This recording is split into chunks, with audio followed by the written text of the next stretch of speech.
Antinatalist views can seem hopeless on the surface, but one of the reasons I enjoy thinking about antinatalism is actually the hidden hope that is inherent in it.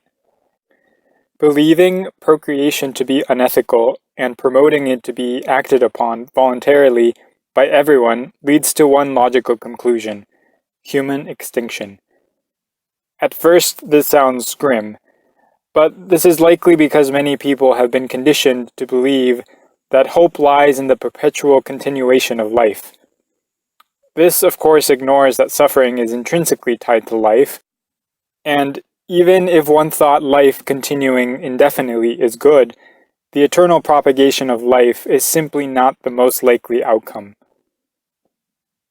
Not too long ago, I came across a fascinating book called The 5 Ages of the Universe by Fred Adams and Greg Laughlin.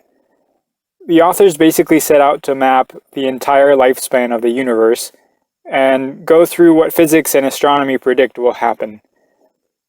With respect to our planet, over the next billion years or so, the sun will likely become so bright that the Earth's oceans will boil away, effectively sterilizing the planet.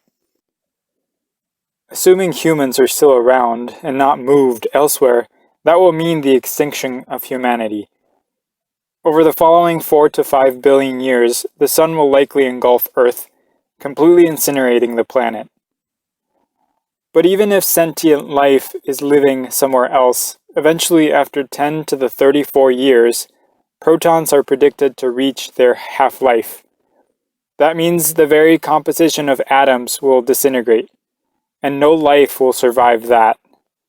So one way or another, humans will go extinct, whether we do it to ourselves or not.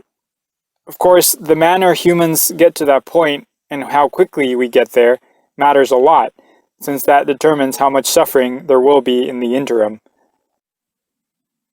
As a side note, the final state of the universe, where only a vast, mostly empty space with scattered photons and the occasional subatomic particle exist, is called the heat death of the universe, which is theorized to occur in 10 to the 100 years. Denial of humans as a species going extinct one day is akin to denying we as individuals will die one day. Just because this reality may be far out in the future doesn't negate its guaranteed eventuality. So we have to ask ourselves, is perpetuating suffering to new beings worth prolonging the inevitable?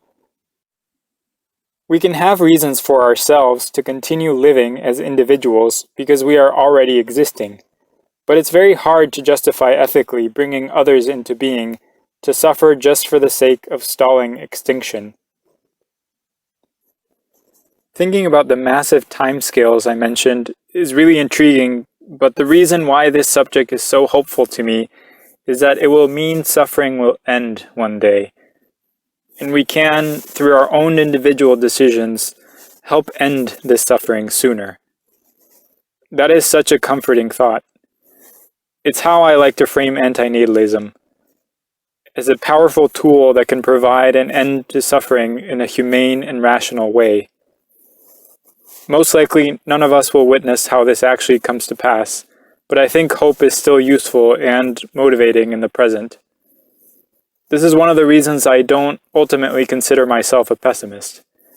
Even if in the short term many of my views seem pessimistic, to me the big picture is optimistic. Granted, this may not be conventional optimism, but then again, antinatalism is not known for being conventional. Thanks for listening.